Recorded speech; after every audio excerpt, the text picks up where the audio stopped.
UNICEF spokesperson Ricardo Pires. Ricardo, thank you very much for your time, first of all.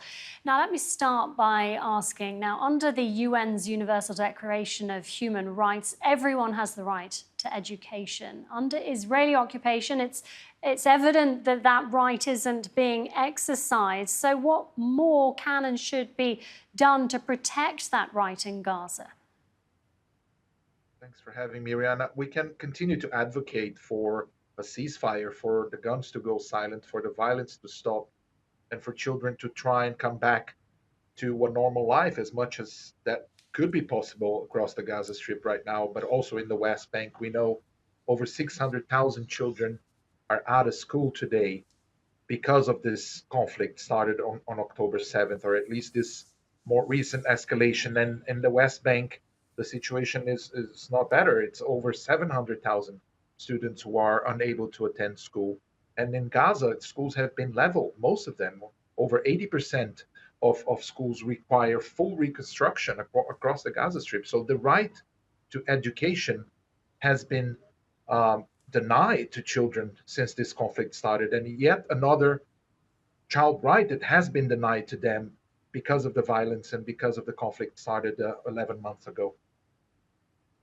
And in your opinion, Ricardo, how damaging will that be on these children, this lack of education now heading into a second academic year, both in the short term and the long term? What are the effects? What sort of impact are we talking here? Well, depriving children from education or from going to school or access learning has many, many impacts on their development, of course, academically, but also in terms of their mental health in the short term. We know children across Gaza, we can safely say every single one of them is traumatized by the horrible events that have been unfolding for the last 11 months, with lots of lost houses, lost parents, loved ones, the loss of really hope for a better future, and education is part of that.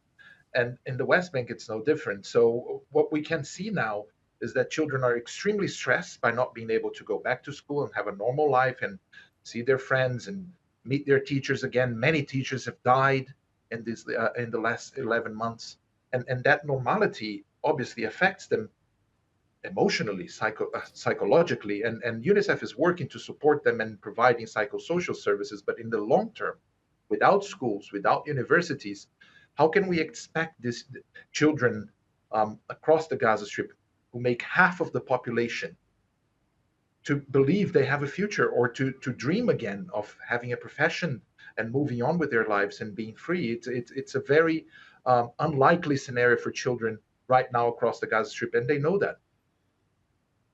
And it's not just education, is it? Because an entire health system has been completely destroyed as well in Gaza. How long, even after this war has ended, will it take to rebuild all this damage that has been done? It's a good question, but sadly, I don't have an answer for that. I know that it will take a long time to rebuild what's been destroyed in the last 11 months. As you said, health infrastructure, but also water, sanitation, and as we've been speaking about, education, schools, universities. It's all been leveled. It's all rubble now, and to rebuild that will take time, investment, but above all, some level of tranquility and safety to operate on the ground and to support those who've been affected by this horrible war. And again, the lack of education also provides a risk for children in terms of being exposed to many protection issues because they're not safe in a classroom. They will be exposed somewhere else, exposed to disease, exposed to potential violence and abuse.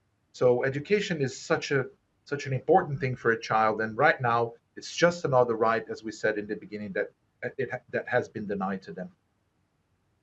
And yet again, children bearing the brunt of this conflict. Ricardo, thank you very much for your time. Ricardo Pires speaking to us live there. Thank you.